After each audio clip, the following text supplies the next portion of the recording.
Winning cures everything. Now for your hosts, Gary and Chris.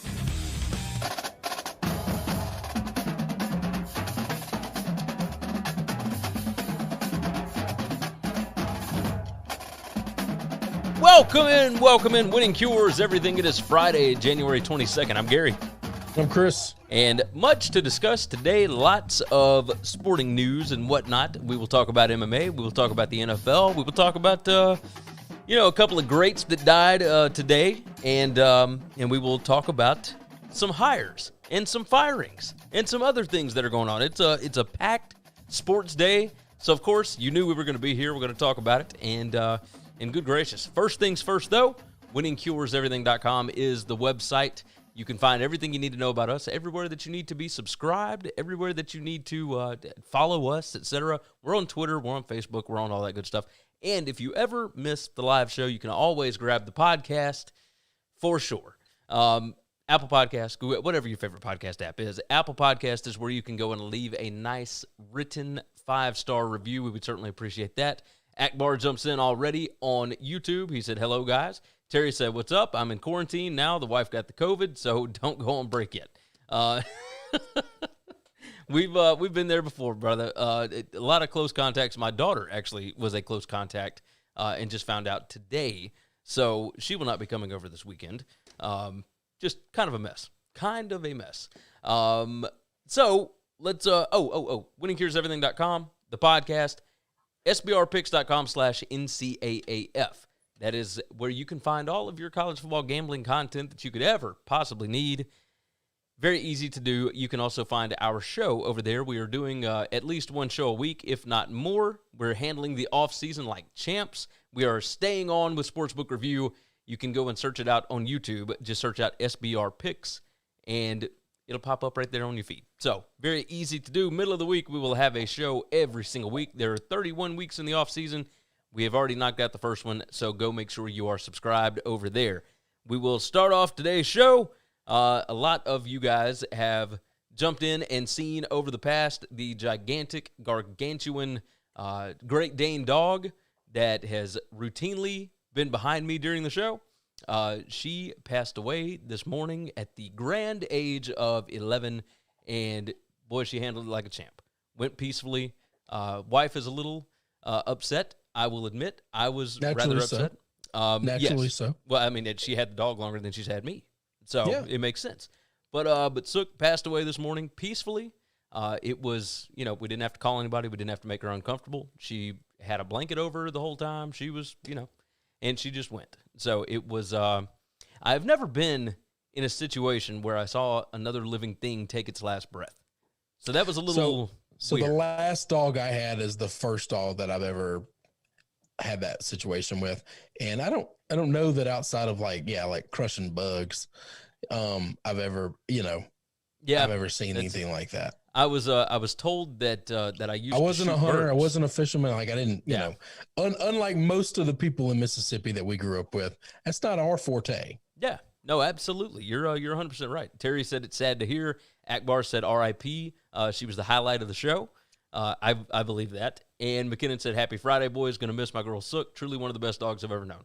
And she certainly was. So she was a diva in her own right, but a good dog nonetheless. And now she's not in pain anymore.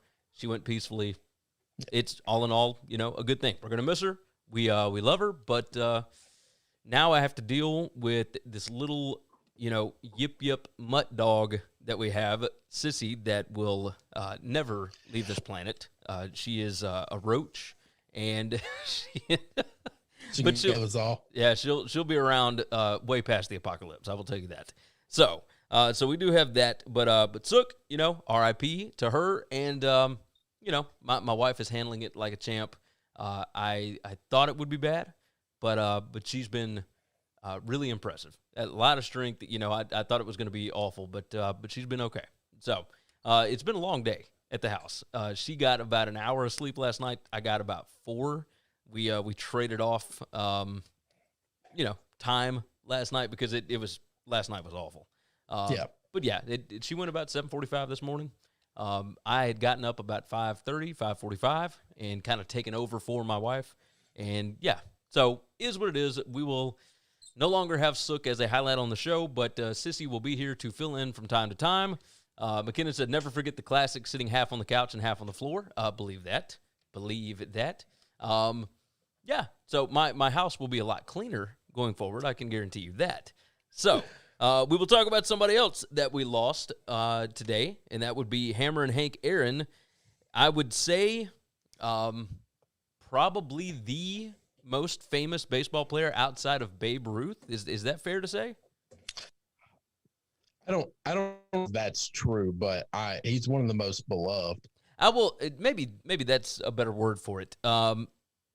Maybe most beloved, because he came in at a time, we were both born in the early 80s, so obviously most guys that were born around that time period were baseball fans, and that was just one of the biggest names because he was a legend of the sport that was on his way out and all that, and you always heard about Hammerin Hank. And well, I mean, mainly his time in Atlanta was a big deal because the Turner Network, that's kind of the closest place to us growing up outside of St. Louis. Yeah. So, I just think there's a little bit of a connection with us more than with, some people. If you grew up in Milwaukee or if you grew up in Atlanta or a fan of one of those teams, one of those cities, he's definitely, an icon. And even if you didn't grow up a fan of one of those teams, historical, you know baseball, you follow baseball before the steroids era, he's the greatest home run hitter of all time. Yeah, before the steroid era, most certainly. Terry said, as far as most beloved and whatnot, no, that would be Mr. Cub, Ernie Banks. I don't know about. I don't think that's right. I mean, it's hard to put a most beloved because every fan base is going to have their guy. That's going to be the hardest thing. He was universally loved, though. He was universally loved. I don't know that many people said any bad things about him. You wanted to tell a cool story we learned about today. Yeah. So the Darren Rovell story. Let me pull up the chat here because this thing was. I've heard a lot. So I grew up. From the age of like 13 to 15, I was obsessed with baseball. At one point in time, I could have told you the entire starting lineup, roster, position, everything, starting pitchers and most relief pitchers of all at that point in time, probably 28. And then as it got bigger, 30 MLB baseball teams. Okay. I was obsessed. I went to card shops and I listened to old men teach me about the game. That was one of them the Tennessee card shop. Tennessee. Oh yeah, right over by the Malco movie theater on Winchester. On Winchester. Hell yeah. Yep. You are correct about that. That was a day where my mom would drop me off there and leave, and like 3 hours later come back and get me. Things you just like they would just pull up with handcuffs the minute I walked out of there. If that happened today. Yes. No. You're 100% right. All right. So the Darren Rovell story. When Milwaukee Brewers second baseman Pedro Garcia first saw Oakland A's bat boy Stanley Burrell, he did a double take. He walked up to the boy and said, "Damn, you look just like the Hammer," talking about the kid's striking facial resemblance to the Hammer Hank Aaron. The resemblance was uncanny. As evidenced from the picture the two took together at a game, Stanley was an ambitious boy. He worked for the A's for 8 seasons and was much more than a bat boy, becoming a favorite of A's owner Charlie Finley. When the boy grew up, he got into music and he was fairly good at it. On his way to stardom, he realized Stanley Burrell wasn't quite catchy enough, so he thought back to his days as a ball boy and of Pedro Garcia and of Hank Aaron, and he named himself MC Hammer. I had no idea. Yeah, so I've heard a lot of Hank Aaron stories from a lot of different people in that time growing up. I've never heard that story. No. That's a cool story. I had no idea that MC Hammer was named after Hammer and Hank Aaron. Yeah, he gave himself that name after Hank Aaron. Yeah, I thought that was pretty cool. It's pretty good stuff. All right, Terry said, I think the next universally loved ball player will be Anthony Rizzo. Everyone loves him. Come on, Terry. Casey said, Gary, did you get time to check if there's any opposite line movement on the totals this weekend for the playoffs? I did not. For those that have already missed, we lost Sook last night, this morning. May as well have been last night. So I did not have time to look into anything that anybody asked me on Twitter last night. I apologize. But I will get to it before the games, I swear. DFS Bachelor, our buddy Kyle jumps in. Hey, everybody make sure to go check out the SBR NFL show. Obviously, things are winding down a little bit, but it's the playoffs, and we got a lot to talk about. So Kyle and Donnie will be handling all of that business. DFS Bachelor, of course, Kyle said, some might say that's too legit. Talking about the MC Hammer story. Yeah, most certainly. Too legit to quit, my friend.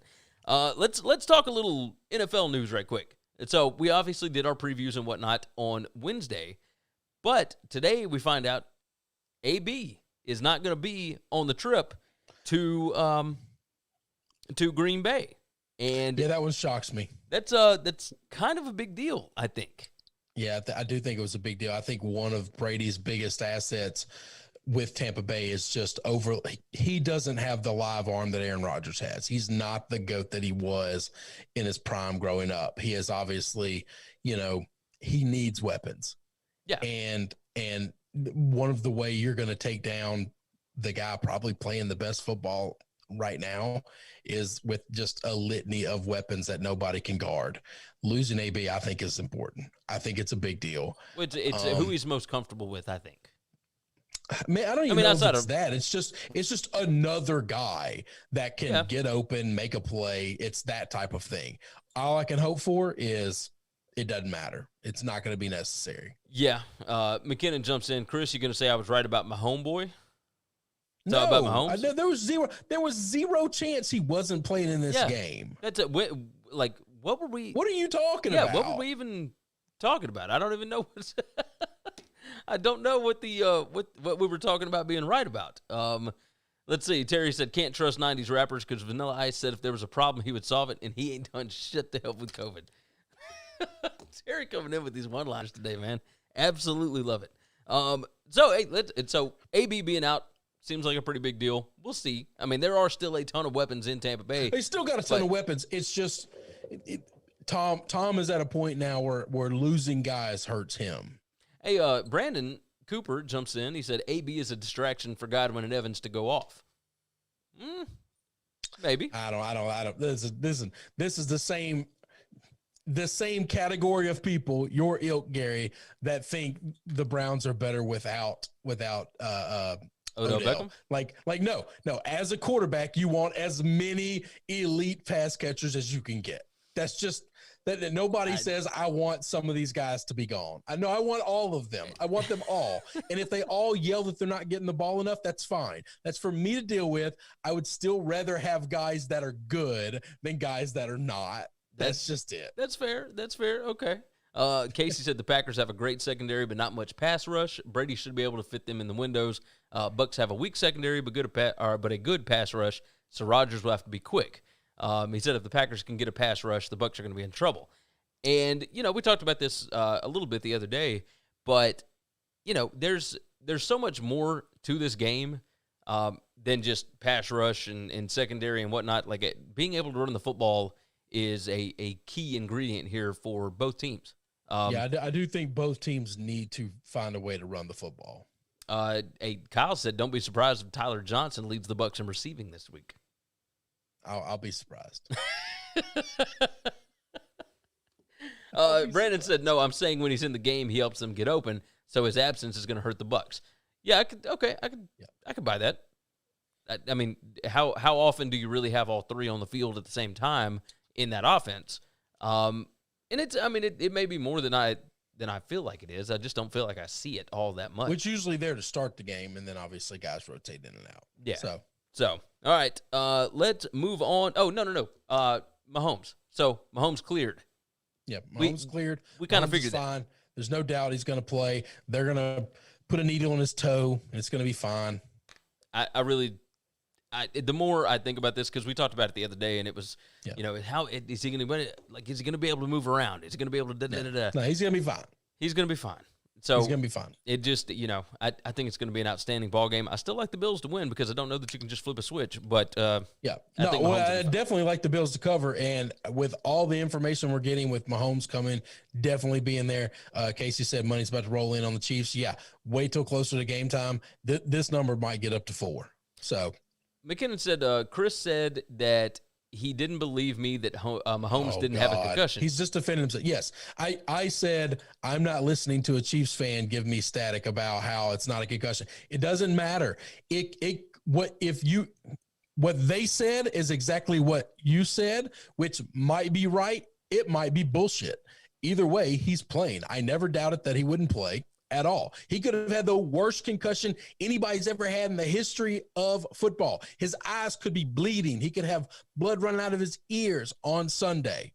This week, this Sunday, he'll play.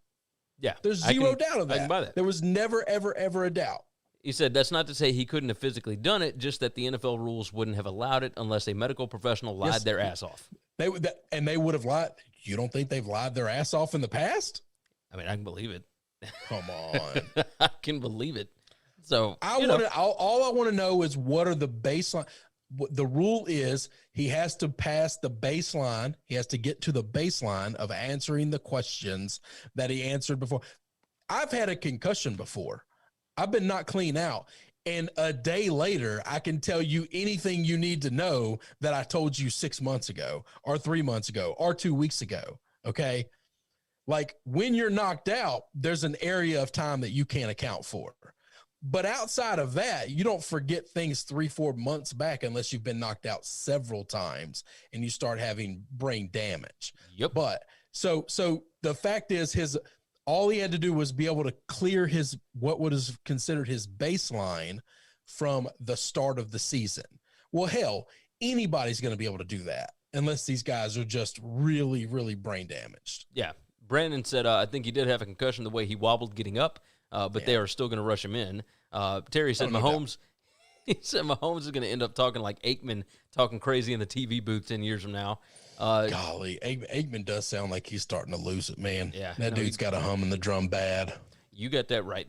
Kyle said Mahomes' head could have fallen off and the NFL would have just built a robot clone of his head, attached it, run the promos. No way he wasn't playing, and obviously get a little duct tape. Yeah. Casey said it was all about getting some early money on the Bills. And then Casey said Mahomes has a baked-in excuse for losing as the number 1 seed. Maybe. I mean, yeah, you can always find any kind of reasoning. Well, yeah, all these guys have excuses. Everybody's got excuses. We love nothing more in our country than for somebody to be a victim of something. Oh, so yes, no, 100%. I mean that is earmark number 1. How can I make myself a victim? Now, McKinnon says, I honestly don't think they could today with players being able to sue both their franchises and the NFL if anything permanent happened, especially a $500 million player. Well, here's the issue. The player would have to sign off on it. The player's going to have to sign off on it. Yeah. So he's got to choose to go out there and play. Yep. Now, if he didn't want to, no more lawsuit. We have seen a guy pull himself out of an NFC championship game. That was Jay Cutler. He was dealing with an injury. And he tore his ACL. Yeah. And everybody blasted him. Your leg didn't fall off. Get back out there. You know? Oh, my gosh. It was so ridiculous, too. Yeah. So ridiculous. That guy caught flack, tore his ACL, and they were like, why didn't you finish the game? Yes. Just Maurice insane. Jones-Drew, looking at you. I would have played through it. Oh, really? You would have? You've never came out of a game ever due to injury? Not once? I'm willing to bet more than likely he has. Oh, I remember that day. I remember that game. I remember everything about that as soon as you said that. Kyle said Phillip Rivers did it, and Terry said Mahomes wouldn't have let them sit him for this game. He was going to play no matter what. Yeah, 100% right. I remember Rivers played with a torn ACL. You can, that's fine, but I'm not going to crush a guy for coming out with once he knows his knee's torn up. This is why you play the game. Is to win and get to a Super Bowl. It doesn't matter if you've already been to one. It doesn't matter if you've won one. It doesn't matter how many you've won. You want to get there again every time. It's hunger. And some guys have it, some guys don't. I think Patrick Mahomes has it. So moving on, let's talk about UFC 257 and write my times down here so I can tag everything later. UFC 257. Saturday night. Chris, you'll be over here at the house. We will actually be in person together. I don't think we're going to live stream this, so but we're going to have a good time watching Conor McGregor and Dustin Poirier and Dan Hooker and Michael Chandler. Now there are other fights, of course. Those are the two main the main card highlights, right? Let's talk about the first one. Hooker is like a -140 favorite. and I think he's going to kill Chandler. Like, I have watched both of these guys fight.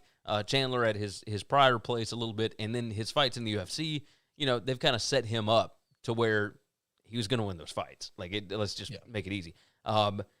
Hooker, on the other hand, coming off of a loss, like all this different kind of stuff, I think Dan Hooker's going to kill him. Like, I think that he is going to destroy Michael Chandler.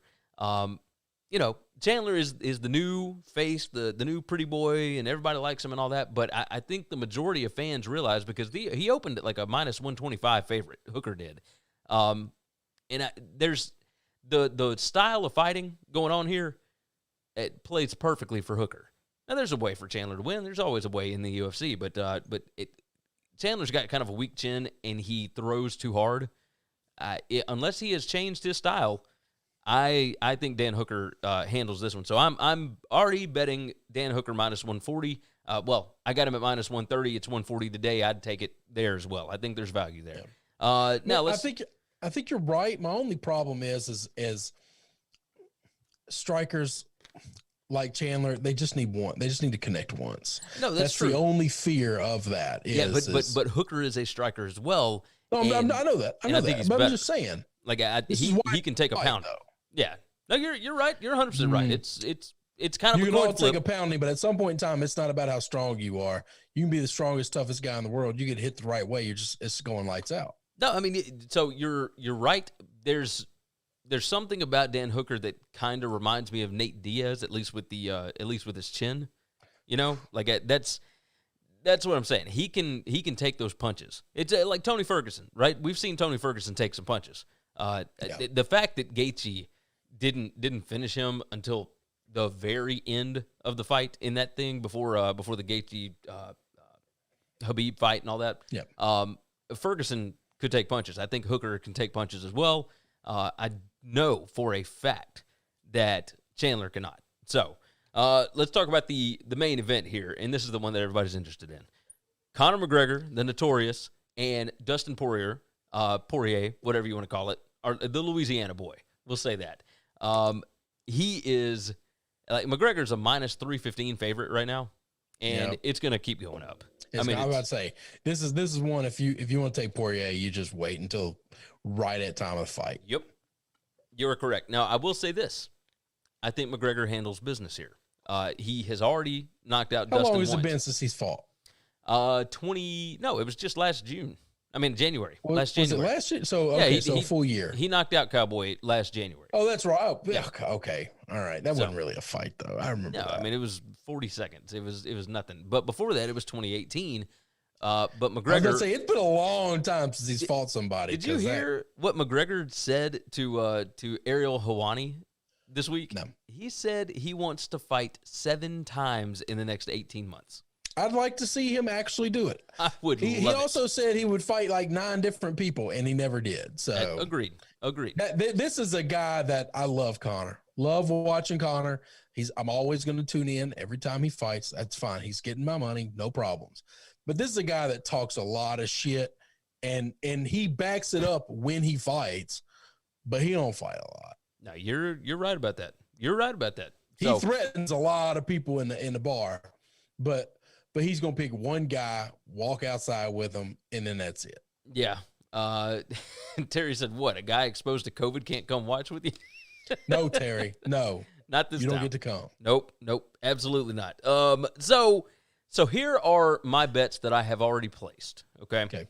And I've got several of them. I think that this is going to go over 1.5 rounds, so that is minus 150. I think there's value there because the Diamond knows that the best way to beat McGregor is to stretch this thing out. So I think he's going to run for a little bit. He's not going to fly in there like Jose Aldo or the same way that he did back in 2014 when McGregor knocked him out in the first round, that go-round. I think he extends this thing out a little bit. So minus 150, I believe that there's value there. I think this thing at least gets to the second round. I've got McGregor by KO at minus 200. I think there's a little bit of value there. So, $10 to win $5, nothing crazy. But I do think that is going to be the play because I think that's what's going to happen.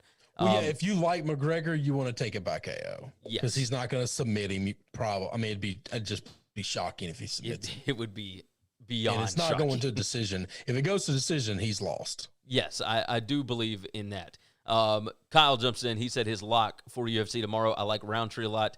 To get the number down, I took under 1.5 rounds at -180. I can buy that. I can buy that.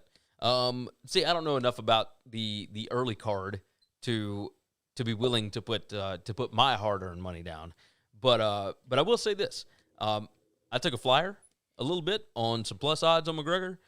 I think he ends up winning this in round 2, and you can get that at plus 330 at a couple of different books right now. So you can go to sbrodds.com and find a couple of them. So that's what I think is going to happen. I think McGregor wins in round 2. I think he wins by KO, and I think it goes over 1.5 rounds. So -200, -150, plus 330, and then I've got Hooker -140. I like all those. So, which are you betting anything on this card? I might find a round or take Connor to knock him out like you did. I might pick a round. I'm not laying 330 or 400 or whatever it's going to end up closing at on Connor to win. I just gonna watch the fight if I'm gonna do that. So that's yeah. I think you got a good point there. I'm sure throughout the night I'll just find a couple of dogs that are strikers and bet on them. Yeah, I could see that. Main card starts at 9 p.m. Central Time or Eastern Time? What is it? Do you remember? I don't know. I'll find out here in a little while. I'm bad at that. What I know is that I have already bought the fight, so I will be watching. So, I've already paid for it. It's done. I'll be watching that thing. Yeah. So, moving on from there, Tennessee has hired a new AD, and boy, you were dead on when you said that it shouldn't take that long. They hired Danny White, the AD at UCF, and man, let me tell you, this took a couple of days? Yeah. I mean, it was I just don't understand why people freaked out. I just don't. I just don't. This is a really good job. This guy left an amazing job. Okay. Yes, and they paid him. Job for Tennessee. They paid him, and they gave him an extended contract. He's gave him a long deal. $1.8 million per year as an AD is insane. Yeah. Almost doubled his deal because he was making right at $1 million at UCF. Yep, really good stuff. And I think he's a good hire. I think he's not a good hire. I think he's a great hire. I think he's a fantastic AD. I think I'd have done a better job. That's fine. Okay. So Greg Byrne, the AD at Alabama, he is signed through June 2026. His salary goes from $1.3 million. Well, this was in 2019 to $1.54 million in the final year of the contract. So he's up to about 1.4 right now. It'll get all the way up to 1.54. Already, Danny White comes in with a long contract making $1.8 million. That is not bad. Well, that's where the next money's going to go, because at some point in time, we're running out of places to put money, and they're not going to keep paying head coaches $10 million. Okay, that's just not going to happen. At some point in time, and they're not going to pay, OCs and DCs, $3 million. Like at some point in time, they're drawing the line saying, we're just not doing that anymore. Well, I mean, you got to find the right AD, right? You got to find the right guy. But even if they don't have the right guy, they're going to pay this guy. They're going to overpay them. So their prices are going to start getting up there across the board because they're going to want to steal an AD from somebody else. It's going to happen. And when they're fired because they didn't do a good job, they're going to get their whole contract. And they're going to get it all paid because colleges, these people are using funny money. And people talk about how, the boosters, this is chump change, those billionaires. Those billionaire boosters aren't paying for this shit. TV money's paying for it. What are you talking about? You are correct. Boosters have to give less now than they've ever had to give. Hey, Terry said, even after Chris said he would do it for half the money, that's a dumb hire for Tennessee. I don't know what he means by that. Terry, you're going to have to explain. Is it a dumb hire for Chris? Or was it a dumb hire for Danny White?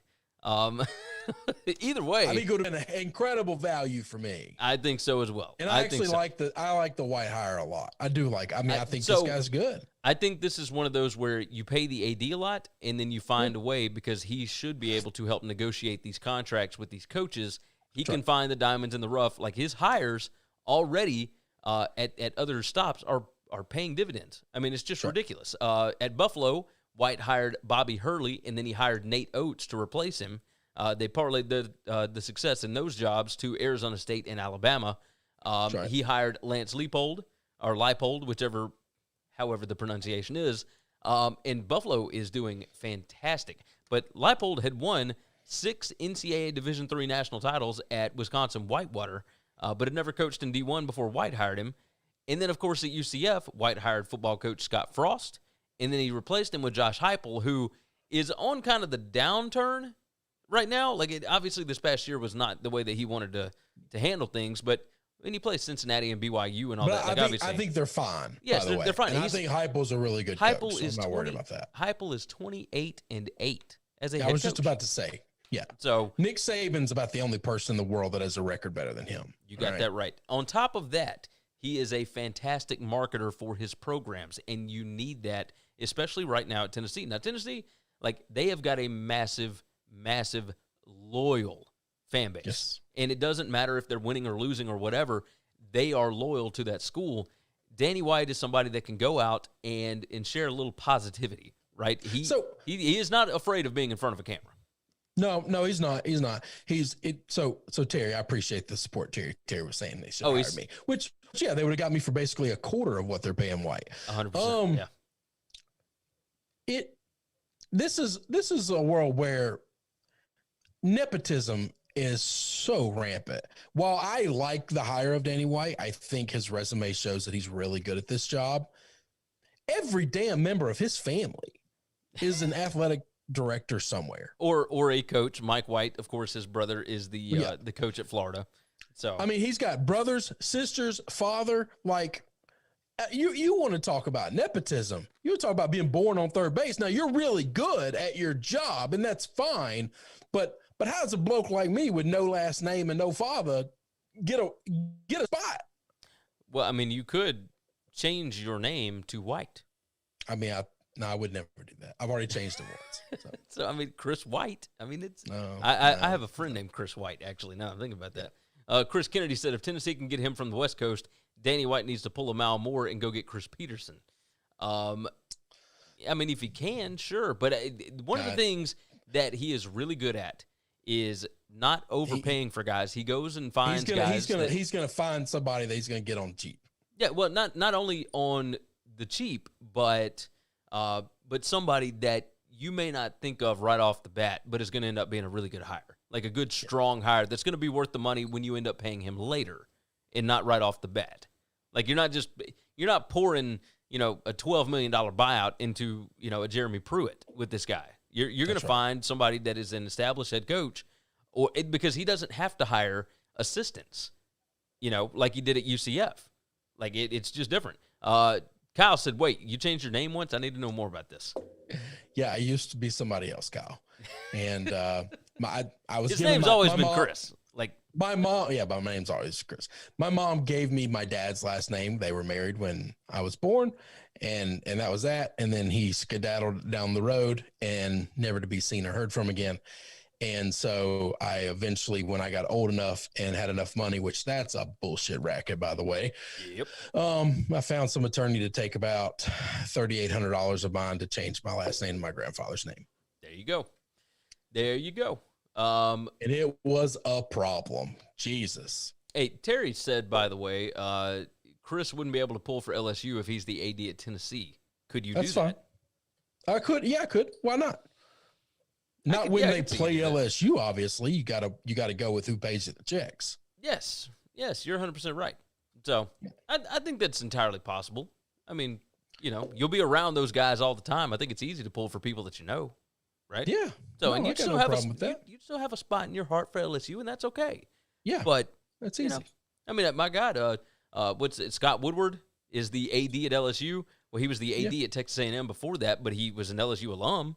Like, that's right. So you can be an AD at Texas A&M. All these people, 80% of these coaches, played football at another school. So it's okay. Terry said the shit he got into back in high school made it where he had to change his name. Can't say anymore because of statute of limitations. Listen. And then Kyle said the same thing. So witness protection then. No, listen, my people, no, if they was gonna put me in witness protection, they wouldn't have given me this last name. Now you most certainly have that right. No. You've got that right. People get put in witness protection because of my people. So we just talked about a hiring.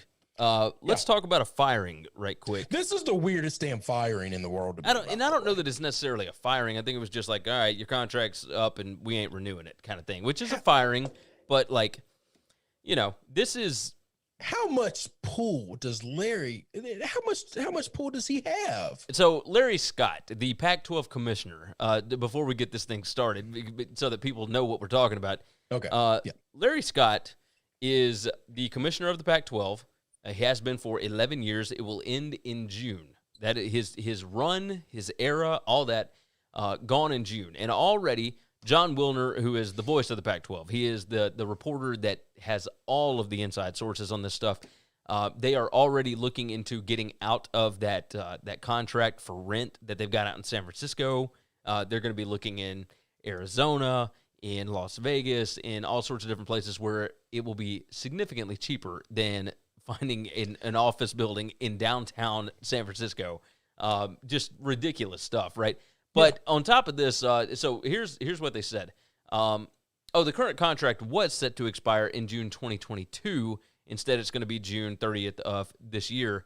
They said, we appreciate Larry's pioneering efforts in growing the conference by adding new competitive university programs and accelerating the Pac-12 to television network parity with the other conferences, said University of Oregon President Michael Schill, the chair of the Pac-12 CEO group. At one point, our television agreement was the most lucrative in the nation, and the debut of the Pac-12 network helped deliver our championship brand to U.S. and global markets on a traditional and digital platforms. That said, the intercollegiate athletics marketplace doesn't remain static, and now is a good time to bring in a new leader who will help us develop our go-forward strategy. He's not wrong. Like, at one point, they did have the most lucrative, but you could already tell. Like, their television contract was just set up at a different time period than all of the other ones. So it was the first one that fell in line when all these new big deals popped up, and they did not get near enough money for it. And what he tried to do with the Pac-12 network was ridiculous. Like, they tried to make their own network without partnering with somebody that's already done it. And a Fox, a CBS, an ESPN, an ESPN, ABC type deal. Yeah. So NBC. They tried to, and they thought that it was going to be more valuable for them because they would own all of the rights for all of their stuff. You can fix that in contracts. You see it with the SEC right now. You see it with the ACC, with their new network. You see it with the Big Ten, with their network, which is part of the Fox brand. Like, all of these different things, you can fix that a certain way. There is no value if nobody can see your channel or nobody can see your games. And they thought that they would, he thought that being out in San Francisco around all the tech giants, Facebook, Amazon, Google, et cetera, he thought that being around those guys are jocks, right? Those guys are massive football fans, right? The issue there, of course, is that they don't care about giving money to some athletic conference to broadcast their games over streaming and whatever else. It hasn't come to fruition yet. Now, it might eventually, but it doesn't matter if you have an office building in the middle of San Francisco. That's not going to sell it to them. Yeah, you can still make that deal having your building somewhere else. Yes. Like, that's the thing. You're on the West Coast. It's West Coast schools. That's where most of the people out there went to school. Like, that's easy. That's an easy deal to get done whenever they decide that they want to get into it, but they haven't decided that they want to do that yet. I think they will eventually. But here's the deal. The next TV contract comes up in 2024.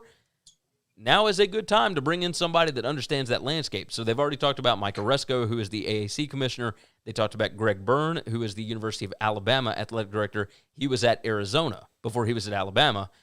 He understands what the Pac-12 needs.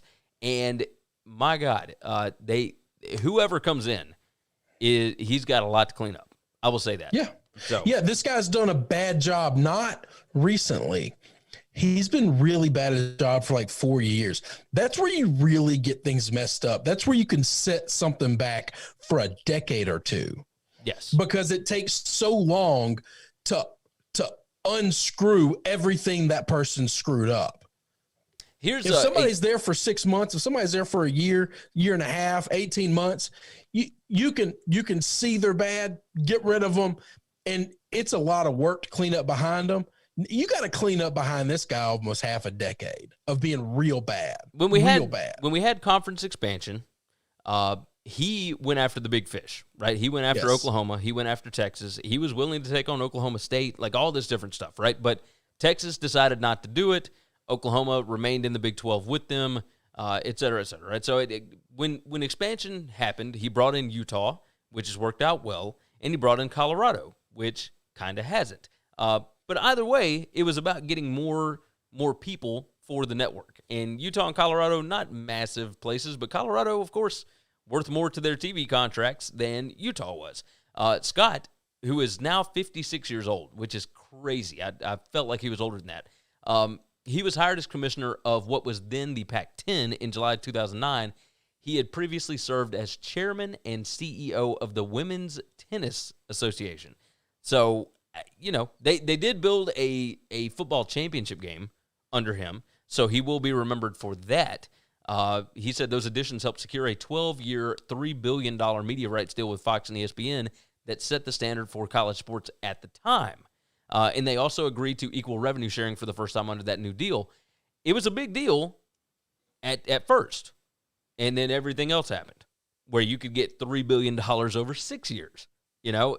Over 12 years, not that big of a deal anymore. Like, the Pac-12 has been left behind by the SEC, the Big Ten, and it's getting to the point where the ACC is up there as well. The Big 12, not quite there, but, it is what it is. I would expect Gary, that we'll see more. The truth is, the honest truth is, the American has passed them by. But we don't like to classify the American because we have a group of 5 and a Power 5, and we like that they're split up evenly. So somebody's got to sit at the kiddie table. But because of our Power 5 teams have such blue bloods in them, we'll never be able to relegate them down. Well, so long as USC is in the Pac-12, they're going to consider that a power conference. But the truth of the matter is that those schools were making about $22 million a year off of athletics, off their TV deals and whatnot. And everybody else from the Big 12 on up through the SEC, ACC, and Big 10 were making, 35, 39 million and up. The Big 10 last year was 50 something million. You're talking double. The SEC going forward will be making what did we decide? 69 million to 70 million. I was about to say it was 65 to 70. Yeah, it's a lot of money.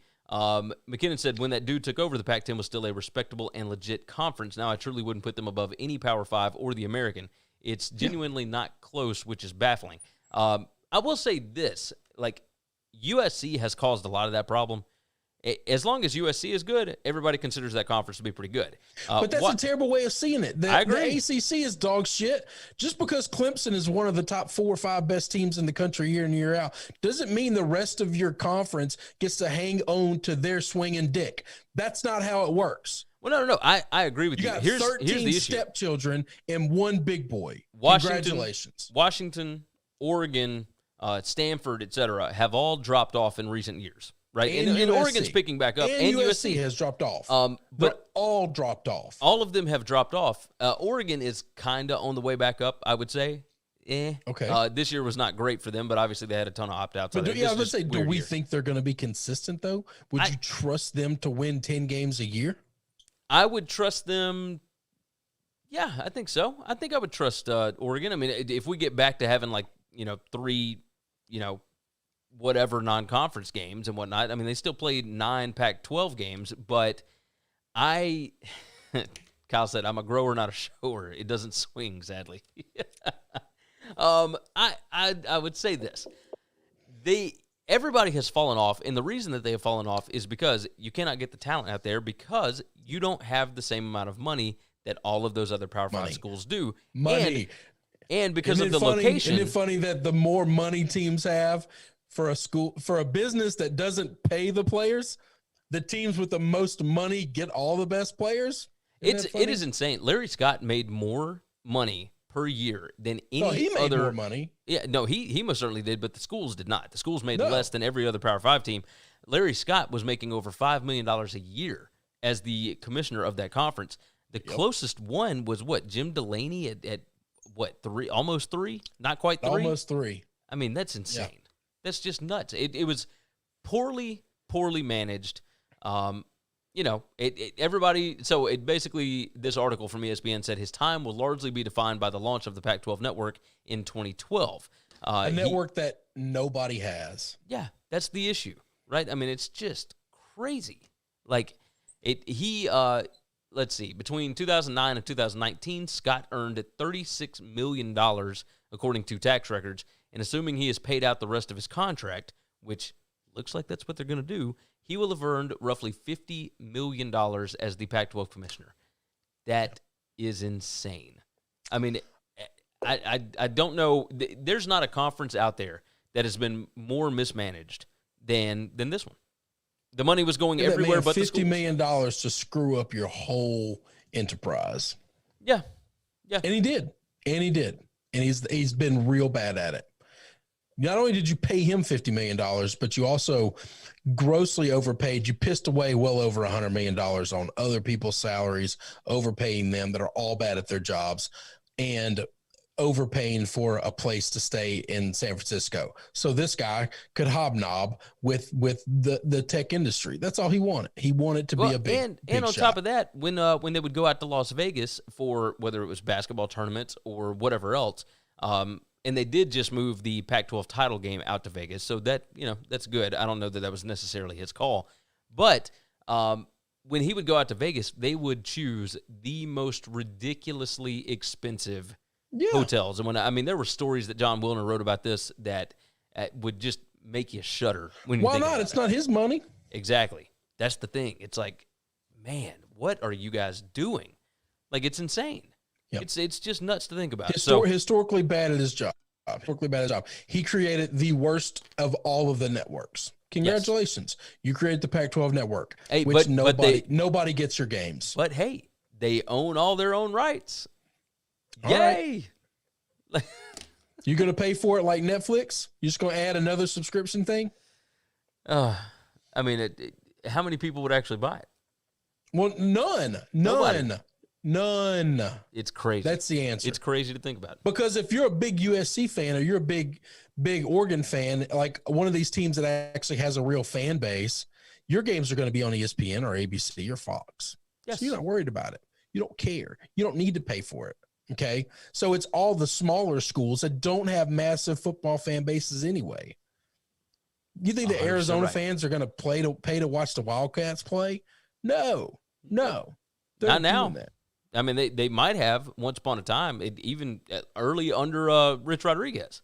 They might have, but I don't know. Asking them to get another subscription when so many people have cut the cord and now they all have so many damn subscriptions.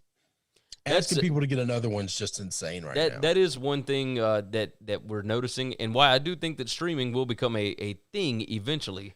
And ESPN is moving in the right direction with ESPN Plus with this. Because there's only like 79 million cable subscribers right now.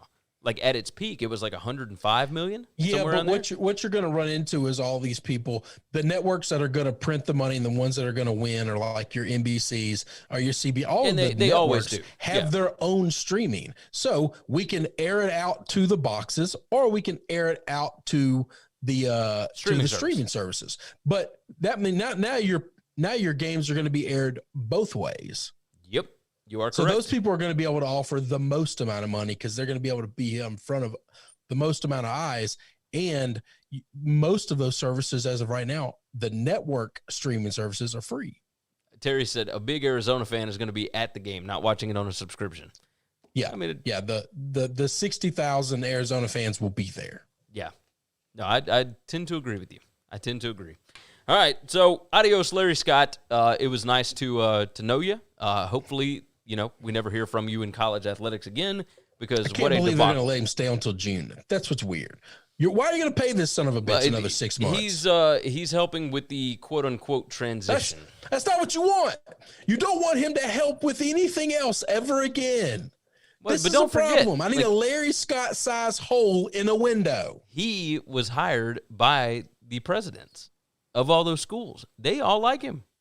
I know. He claims that he said the intercollegiate athletics marketplace doesn't remain static. No. I'm sorry. Let's see. I've been in college athletics more than 10 years. Now's a great time in my life to pursue other exciting opportunities. This moment when college athletics are moving in a new direction and with the conference soon commencing the next round of media negotiations, it seems the right time to make a change. He talked about how COVID kind of made him step back and look at things. They're based in San Francisco. They can't do anything. They hadn't been able to go into the office. Like, what are we talking about? You know? And so, Larry Scott, I think that you did a terrible job. You came out and you went all guns a-blazing at first, and that's great.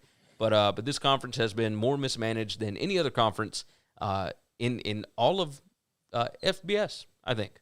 It's just unbelievable. Terry said he's got to show the new guy how to fluff that money to get the best hotels and shit for himself. It's true. It's true. It's so sad. So, all right. Is there anything else that has popped up that we need to hit on? No, I don't think so. I don't think so. Any new news? Let's go ahead and jump out of here. Hopefully, everybody has a wonderful weekend. Don't forget to jump in and subscribe to the channel, like the video, share the show out, all that good stuff. Jump into our mentions. Of course, we're on Twitter. I'm at Gary WCE. I'm at Chris B. Giannini. The only update I got was Philip Rivers is set to meet with ESPN about the Monday Night Football job. Man, I'll tell you this. He might not be coaching at high school very long. If I was that high school, I'd be so mad. I mean, why? Because he agreed to do it. Oh, who cares? I guess there's no. It was whenever he retires. We expect this potential Hall of Fame quarterback to come coach our high school. I think he'd be great on Monday Night Football. By the way, yes, I do too. I think I think he'd kill it. Let's see. How can I? I'm in damn quarantine for the next 10 days. Hey, you'll be fine. Just stay home from work and chill. Akbar, of course, said thank you guys. We appreciate that. Kyle said, great show, fellas. We like to hear the accolades. We like to hear the appreciation because we appreciate you guys as well. So thank you for everybody that jumped into the chat today. Share the show out. Tell your friends, all that good stuff. If you missed any of this show, you can always grab it on the podcast afterwards. I will have it up on the feed very, very shortly after this. Next week, we will be moving to 2 podcasts and 1 live show each week. So we are moving much more towards podcasts. We will be doing, of course, the video stuff for SBR and whatnot. We will be doing 1 live video show for Winning Cures Everything here. But we're going to change things up a little bit, see what we can do. We hope that you all will join us over on the podcast for sure. So lots more podcasts. Definitely have to boost the podcast numbers. So yes, we do. Is there. We would appreciate that. So again, winningcureseverything.com, sbrpicks.com/NCAAF. RIP to old Sookie Dog. RIP to Hammerin Hank Aaron. Hopefully they don't come in 3s this time. That's about all the loss I need for this weekend. And then we'll get us a Conor McGregor victory so that we can all cash some tickets on Saturday. Terry said, fix the commercials on the podcast about blew my damn ear out. I'll check into that. I don't know what's up with that. So either way, yes. So let's get out of here. You guys take care of yourselves, take care of each other, and hopefully, we can cash some tickets this weekend. Thanks for checking out Winning Cures Everything. If you want to keep up with us, hit subscribe on YouTube or your favorite podcast app. Visit the website at winningcureseverything.com, or you can like us on Facebook or follow us at Winning Cures, at Gary WCE, or at Chris B. Giannini on Twitter. Share out the show, leave a nice review, and make sure to comment